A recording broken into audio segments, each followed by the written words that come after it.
Welcome to the Hux Legacy Show with Randy Hux, sharing inspiring stories of success from all walks of life. The Legacy Show. So when you're watching this and you hear me start talking about long-term care and you know that I'm a retirement specialist, don't think that I'm trying to get to sell you anything, because I'm not. I just want to share this. I feel I'm going to read this to you. This came from my long-term care specialist. Long-term care is a looming financial disaster for millions of Americans. The harsh reality is that as we age, there's a 70% chance that we will require some form of care. This could be short-term, but it could also be long-term. And my experience has been that the majority of people do not want long-term care. They don't want to pay for the insurance. Guess what? I don't want to pay for the insurance either. But you know what I don't want to happen, ladies? I do not want my young daughters, that are women now. I don't want them, as I get to that point in my life where I need care, because we're all 85% chance. I have all the numbers right here that we're going to need some sort of care at some point. The majority of it will be at home. 83% of us, I think, die in our homes with care. I think the percentage is around 40% of those have care. And that care might come in the form of, a nursing home assistant, or it may come in the form of a family member. And we know that when family members care for other family members, it's such a wonderful thing that you love somebody so much that you would sacrifice, all of your time to be the 100% caregiver. I have a client that came in yesterday, 77 years old. His wife had a stroke 7 or 8 months ago, and he sat down and goes, "Randy, I never thought this, but I am 100% my wife's caregiver." I go, "Well, do you have any insurance for her?" He goes, "Nope, and we can't afford anything." And so then I have other people, on the other hand, that have the insurance, and they're able to call a firm like you guys or a company like you guys and get the care that they need, so that their loved ones are not absolutely just worn out. So I'd like for both of you guys, if you don't mind, take some time, whatever time you want, and share with the listeners what you've seen as you work with the elderly and the people that are sick, and those that do have, long-term care plans that can help pay for it, and those that don't. Kind of tell me the good, the bad, the ugly. Tell us the disasters you've seen occur. Tell us the great things that you've seen. And I want to hear those stories. And this is really, part of the legacy process, right? I mean, caring for, it's like laying down your life for someone else. There is no greater honor than laying your life down for someone else. There's no greater service than that, right? Well, there's no greater honor than serving somebody that you love, your family member or whatever, and just sacrificing all your personal needs. It's the most selfless act of giving that you can have. But there's a cost to that, right? And that cost is very expensive, not just financially, but emotionally, physically, spiritually. It can be completely draining on people. Can you guys please share with the listeners some of the best cases that you've seen, some of the hardest, toughest cases you've seen, and people you guys have had to work with? Well, I take the inquiries of those services, and I do the assessments. So it's typically children, and those that have long-term care insurance, it's just so much easier for them. It's well, let me address those that don't. It's very sad. We get calls every single day. Mom needs help. I live in California. They live alone. They're falling. And the family is just worried sick about mom and can't afford to have a caregiver here. So every day I hear stories. I wish I'd had one. One of the questions I ask is, do you have long-term care insurance? And every says, I wish I did, or I wish I had. And Yeah. it's too late at 80 to buy long-term care insurance, so you have to think about it early. I purchased it, when I started this business. Actually, I saw the need for it. I saw the cost. It can wipe out a portfolio very, very quickly, um, without that extra support from long-term care. So without mentioning names, if you can reflect back on an experience that you saw where somebody did not have long-term care coverage, where you saw that the cost got so extreme that they had to do something extreme. Do you have a case like that you could share? Okay. See, many after nursing nursing homes are wonderful, but no one wants to. So that ends up being the result. They end up having to do something that they said their whole life they don't want to. Gives the children guilt, and it's so interesting. Our elderly, they've saved their whole life, but they want to leave that to their children. So if they have a long-term care policy, the policy can pay for their care, and they're able to hold on to it. But it's almost funny. I just spoke with someone, a 95-year-old lady this morning, and she said,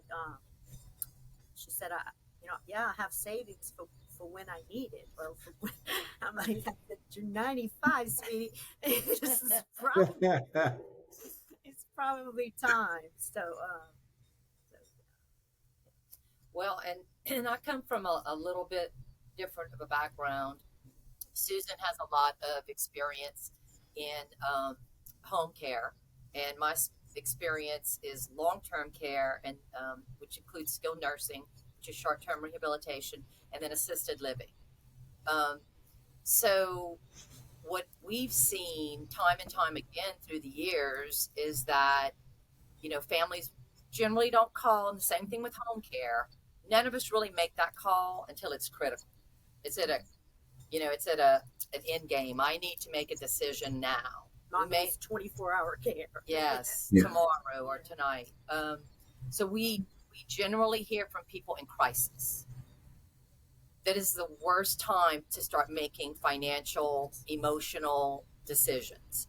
But that's what happens. I mean, I've had people sit in my office in their late 80s who have not discussed end of life issues with their kids. No discussion. I think people are afraid to talk about death. It's Yeah. inevitable, but people don't want to talk about it. Just like, transferring assets and a financial portfolio to children. I think we all believe we're going to be able to make those decisions ourselves, to the end. There are statistics that say, and I think it's AARP, that there are around 90 or so percent of people that want to age in place at home, which is where senior helpers comes in. But as Susan mentioned, without a long-term care policy, you're relying on the funds available to you.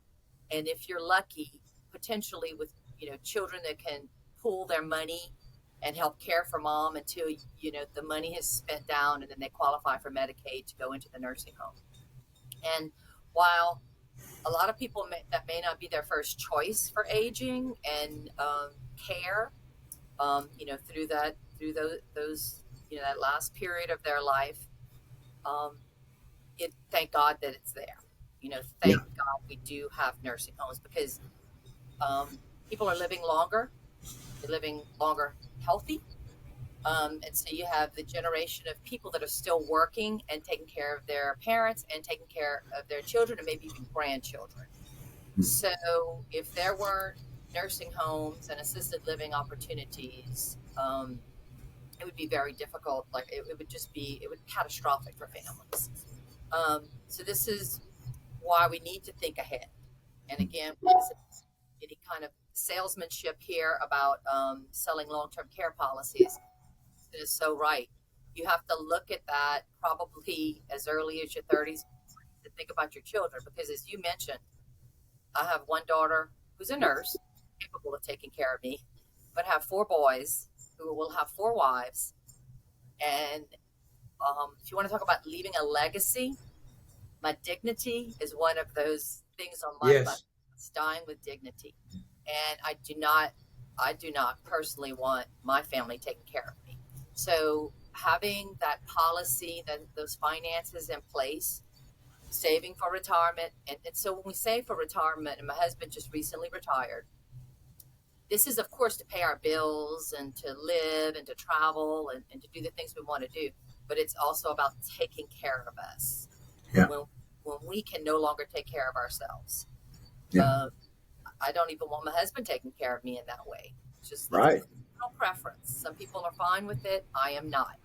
I Yeah. do for myself. If a refrigerator needs to be moved, I'm going to put something under it and move it. And I feel the same way about myself.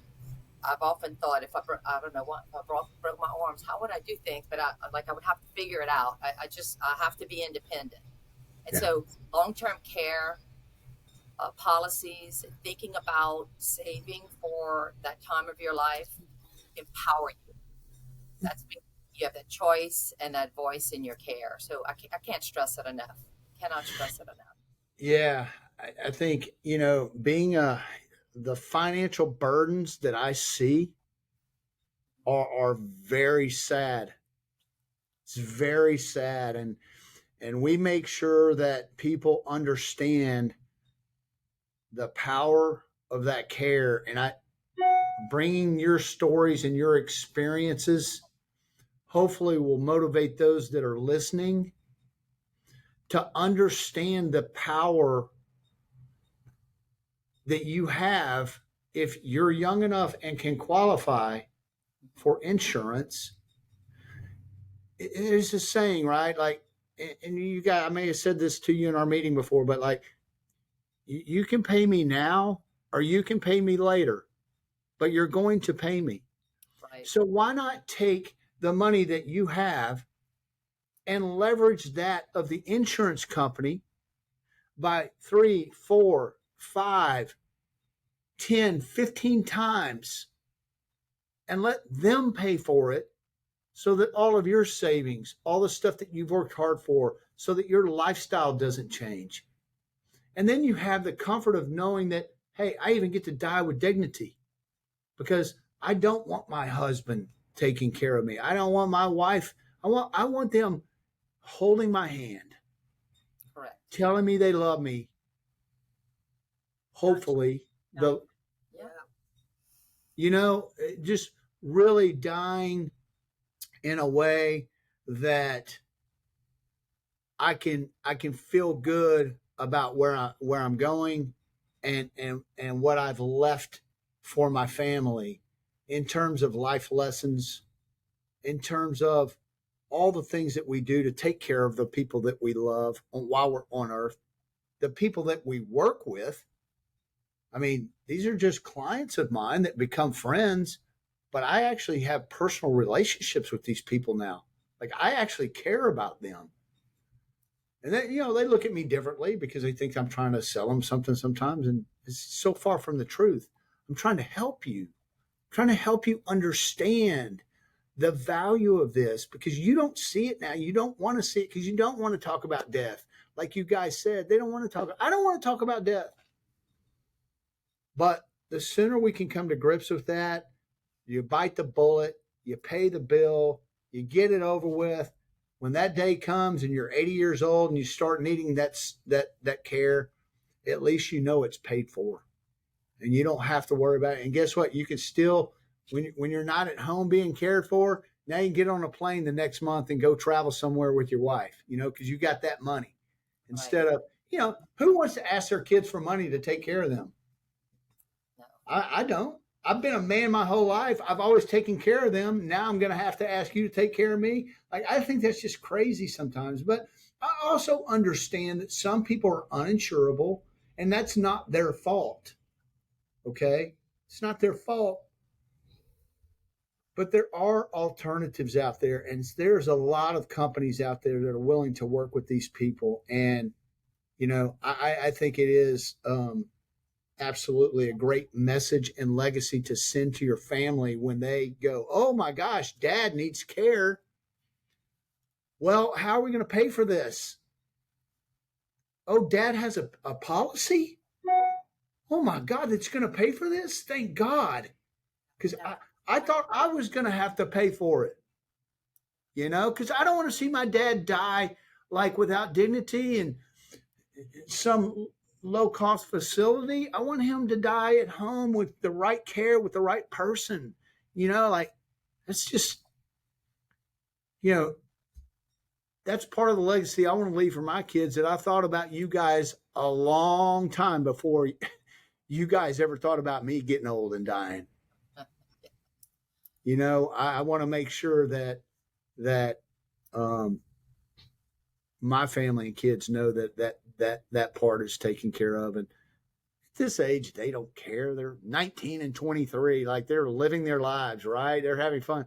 But one day they're going to go, oh, they don't even know what I do. They don't understand it. They just like, oh, yeah, dad does something with money, but one day they're going to realize like, oh, now it makes sense why he did what he did. So look, I got in this business because I was a client for 10 years and I saw the need for that authenticity, that transparency, that honesty. I saw that, and I was not treated with any of that. I was treated just as how much money could be made off of me and my money. And I did not like that feeling at all. And so I said, I want to go do this in a way that's different than anybody else. And I want to be able to help in every capacity I can. And long-term care, lo and behold, has risen to the top, which I never would have ever thought this, risen as being one of the top services and needs that I could provide for my clients. It's just, it's lurking in the background. And unless somebody brings it to your attention and the need for it, which is our responsibility as retirement planners and specialists, but most of us just look at the immediate. Most of my industry just looks at the immediate. What can I help them with right now? Well, that's something you can help them with right now that's going to help them down the road. This is called retirement planning, legacy planning. So anyway, anything else that you guys would like to add to, particular situations, people that you've dealt with, that you've seen in a positive light or a negative, any specific like case studies, if you will, that you guys want to share that comes to the top of your mind? Like, hey, I knew this happened one time and, it was a wonderful deal or it was a terrible deal, whatever. I mean, anything like that? yeah, often, I'll say, does your mom have long-term care? And they'll say, I don't know. And then start digging in mom's files or papers or whatever and find the policy, and they're just tickled to death because, the day before we were talking about, maybe all of the kids pitching in, and these are children that have families of their own and kids in college, and they're kind of that sandwich generation. So it's just the joy in realizing we're going to be able to afford this. We're going to be able to take care of mom. We're not going to have to put her in a nursing home. But that's very common. Okay. Scenarios are very common. What would you say is more common than the other? Oh gosh, people that don't have policy. People that don't have it. If you were to assign a percentage, could you tell me what within a decent range? Probably about, of our clients, probably about 25-30%, I'd say. Yeah. Have, That's of our, of who we see. We see a couple of different other people, veterans, private pay, PACE. But I know there was a push, I don't know when, a number of years ago. There were lots of long-term care policies sold. Remember, we used to see door-to-door salesmen, right? Yeah. And there was a huge push, and it was very inexpensive. And, people were planning and thinking ahead. And because it was inexpensive, they purchased these policies and put them in a drawer and forgot about them. So it may be more than we think, that kids don't even know what they're looking for or think it's a life insurance policy, not a long-term care, because a lot of people don't even know the terminology of long-term care insurance. Yeah. If you say that, a lot of times we have the red, white, and blue card, or, a lot Right. of Medicare and Medicaid, they pay for home care, which for our particular business, we're not a provider for either Medicare or Medicaid. Well, Medicare does not pay for home care. Right. We get calls every day from people thinking, well, I need your services for my mom. And one of the, early in the interview, I say, I just make sure that you realize that Medicare or Medicaid does not pay for these services. It is private pay, long-term care insurance, or See, I think that's a really good point. I think a lot of people don't understand that. Right, 100%. And then recently, Medicare Advantage plans started offering some of that as far as their benefits go. So that's been really good. It's opened up the opportunity for some people that didn't have that option. Still minimal though. Yeah, but what I would say, and like Susan said, financially it may be too late for the population that we serve today. Maybe not. I don't know. I don't know what people's finances are. I would definitely look into it regardless of my age. But for anyone starting to raise families, starting to think about putting into their 401k, trying to think about their kids' education, this is an investment in your future, the same way it's an investment in a vacation or a vacation home or a home and the kids' education and such. So it is an investment, and it's going to pay off in spades because there's no risk. It's going to pay. It's going to help preserve the finances that they need to preserve to take them into old age and hopefully in their home if they're able to. There's lifetime limits, of course, and we work with that all the time. We can provide a little spot care here and there, like the seniors need, but investing, so all of our decision makers, so to speak, and the caregivers of the families, looking at their own lives and thinking, do I want to have my kids helping to decide the best worst case scenario for me and having to decide between nursing home and home care, or do I want to invest in our future so that my children don't have to deal with this? So I would say people between 40 and 60, 65, that's what we definitely need to be investing in. Agree. And I mean that is the sweet spot. That is where most people buy long-term care between 50 and 65. Because after that, usually they're uninsurable, and before that, they don't understand the need for it. And the thing is I've got 2 policies for my kids, and they don't even know it. And it's just going to churn away, and they're going to have one for themselves. Why did I get it for them so early? Because it's so cheap. Because when you buy it at 20, when you buy it for your kids at 20 versus they go buy it at 55 or 60, it's just unbelievable, the difference in cost. So I always tell people, I like to encourage them, yeah, I know you're 55 and you're going to think about it, right? I said, but when you turn 60 and you still haven't gotten it, you're going to wish you bought it at 55. Correct. So there's no need to wait. I like your thought process that it should just be a part of any other plan, like any other savings plan, like a 401k or, vacation plan. Just put a little money towards this and buy yourself a dadgum policy and just get it over with, man. If it's a one-time pay or a 10 pay or whatever you can afford, just do it. And I will tell you this, you said something like some of these policies are limited, and the older policies, they were being hammered on many 10, 15 years ago. Those are called, there's 3 different ways to buy it, the care or the coverage, but it is, that's the old use it or lose it.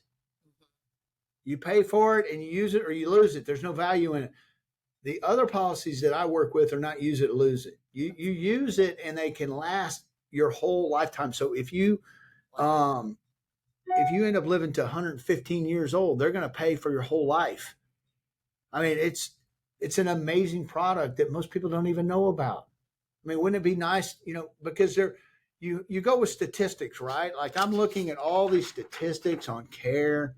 There's statistics on how many people do this. We've got all the numbers. We're advisors. We got all the numbers. We want everybody to know what the numbers are. But you may fall within those numbers and you might not.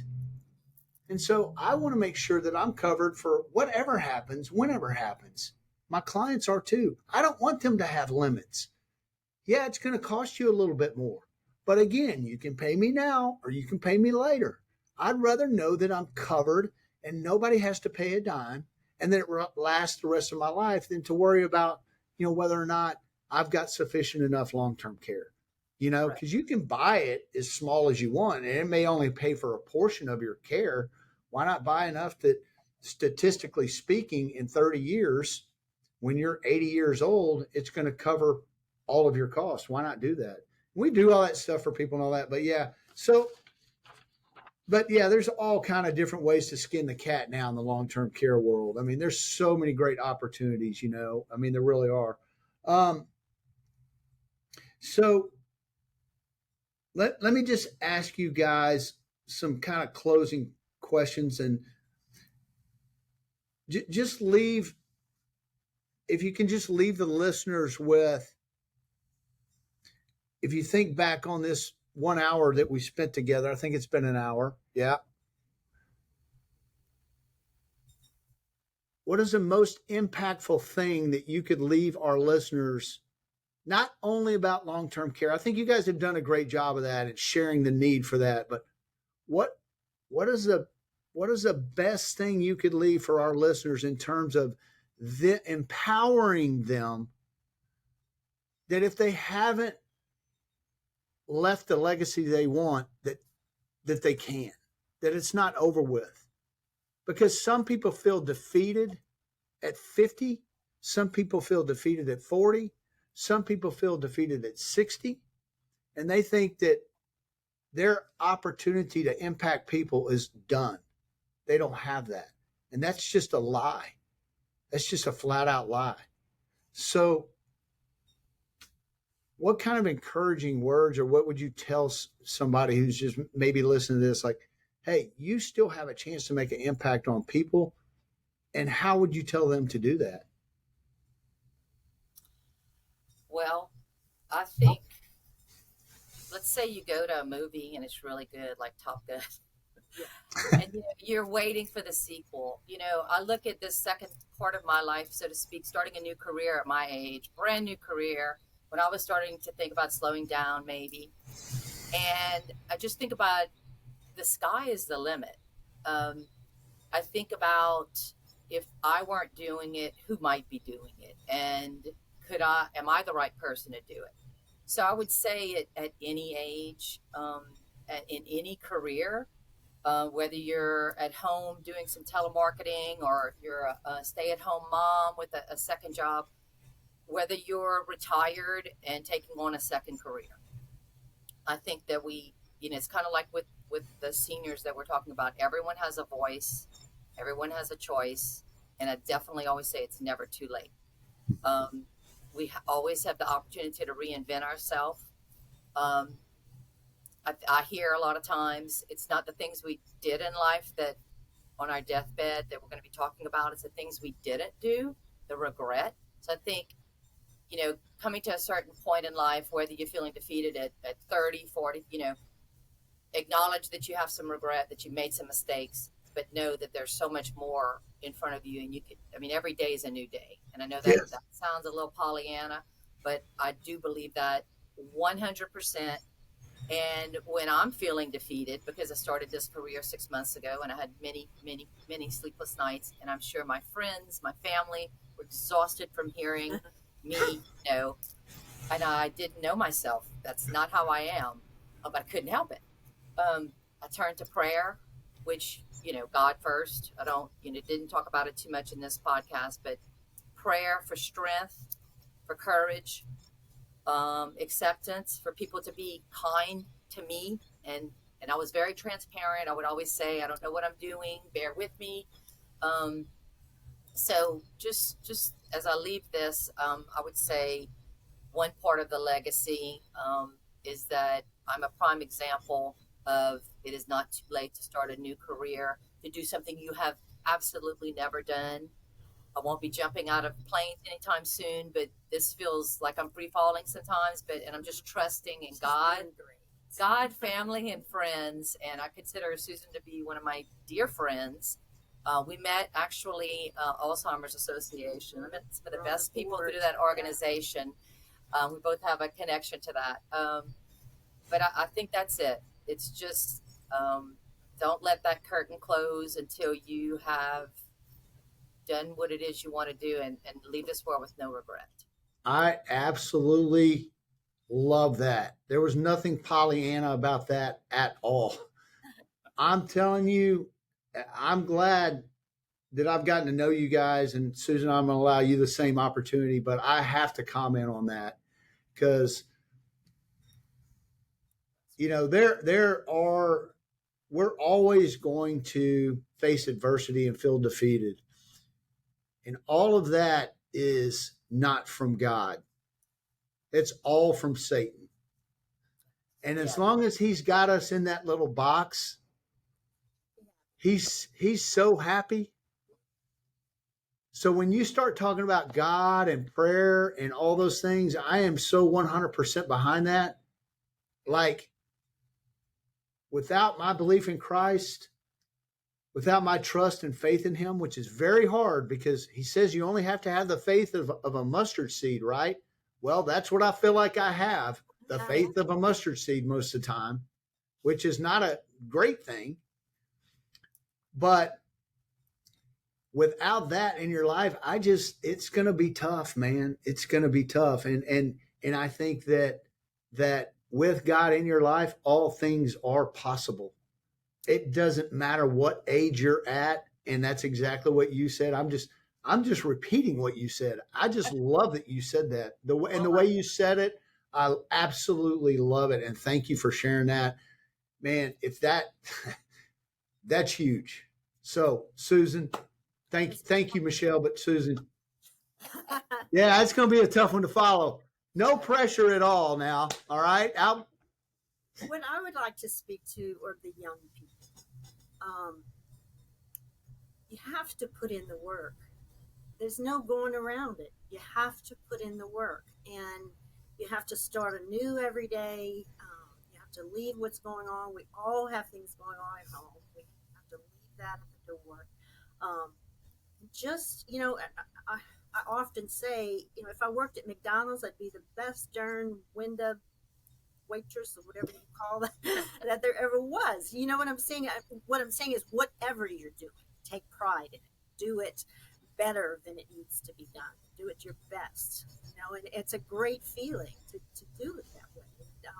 I just feel like concerned a little about some of the upcoming generations that maybe don't have that work ethic. Maybe myself included, we were a little soft with our kids, trying to shield them from what we experienced and maybe hurt them from that. Both of my children had jobs at 15 and worked all through high school and college, and I probably could have avoided them having to do that, but I thought it was really good for them. I taught them a lot, taught me a lot. I've worked my whole life. It can be, but find something you love. Find something you love, something you're passionate about, and it's not work. I know everybody's heard that a million times, but it's true. It's not work to come into this office and take care of sweet little ladies and men. It's a great feeling. The families are so appreciative, and it's just at the end of the day, you've done something positive. You've made a difference in people's lives, and there's just not anything much better than that. But yeah, it took a lot of work to get here. It took. I worked at nursing homes. I worked in skilled nursing facilities, rehab hospitals, or whatever. But once I found this niche, there was no turning back for me. So anyway, but like I said, just put in the work. Put in the work.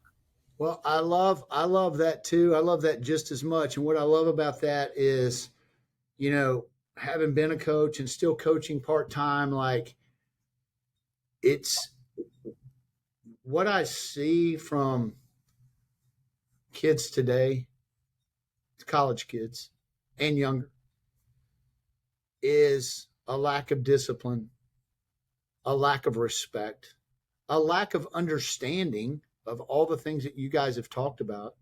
And that can only come from parents that are afraid to say something to their kids. I've always been of the belief system that I'd rather be very hard and tough on my kids, and I have 2 girls. I'd rather be very hard and tough on them because I think that works a lot better than being soft. And they don't like you for a little while, but I think when they grow up and they realize why you did it, I think they respect that, they appreciate that, and then they have understanding as to why you did that. Because if you did it the other way and they end up doing things, not being great citizens and people and husbands and wives because you didn't take the time to teach them those tough lessons or let them learn it on their own, that just let them learn the hard way. It's hard to watch your kids fail, right? It's hard to watch them get knocked down. But the best thing to do is to let your kids get knocked down and pick themselves back up. I remember my 1-year-old when my first daughter, when she was 1 year old, she was running up the sidewalk, toddlers do, and she's running up the sidewalk and bam, she falls, hits her face right on the ground. She's 30, 40 feet away from us. And my wife at the time just, starts running towards her. I'm like, stop. She goes, what? No, she's hurt. I go, no, she's not hurt. She's not hurt. Let her pick herself up. But man, on the inside, I was dying. I was like, oh my God, I know she's hurt, but I want to see what she does. I want her to learn how to pick herself up. And she did. And she joined the military. And she's a great citizen. She's a great person. I'm not saying that one experience did that, but I'm saying those little lessons like that matter, man. So I couldn't agree with you more, Susan. And I think those are great legacies to leave and great thoughts and great things to pass on to the next generation and great things. I hope they listen to this. I hope this video, this podcast is passed on to so many different places. And I hope and I pray that it impacts at least one person. Because if that is the case, we made a difference. Right. Thank you. Thank you. Thank both of you guys. Yes. I appreciate your heart. I appreciate your transparency. I appreciate what you guys do. And it's been a great call. I get emotional because, well, I'm an emotional guy. Everybody that knows me knows that. But the impact of these things that we can have on people is what God calls us to do. When I feel like I'm doing God's work, I get overwhelmed that he would use me, who is worth nothing, filthy rags, without him, that it overwhelms me at times. And so I'm just thankful to have crossed paths with you guys. I hope I can help any of your people if they ever need help. I hope that I can help you guys personally if you ever need help. I hope, that this is the beginning of a great relationship. And I just really thank you guys for taking so much time, passing on so much incredible wisdom, experience, and knowledge. I just, it's extraordinarily valuable. You guys have no idea, but I do. Well, thank you, Randy. We appreciate your time. And for you articulating a lot of things. It gave me a lot of food for thought with legacy. It's not something I really thought about, my impact in this world being a legacy. But you're right. Everybody has a legacy. And so I'm going to do a little bit more thinking about that. So thank you for that and for your time. And we appreciate it. And I'm sure we will be seeing you. I hope so. We'll get together. We'll have lunch or something. How about that? Great. We left to eat. So. And that champagne. Okay, yeah. We'll do that too. What kind of pain we want in our life. All right. Guys, thank you so much. Y'all have a wonderful day. Have a great 4th of July. We'll talk to you guys soon. Thanks again. Really appreciate you.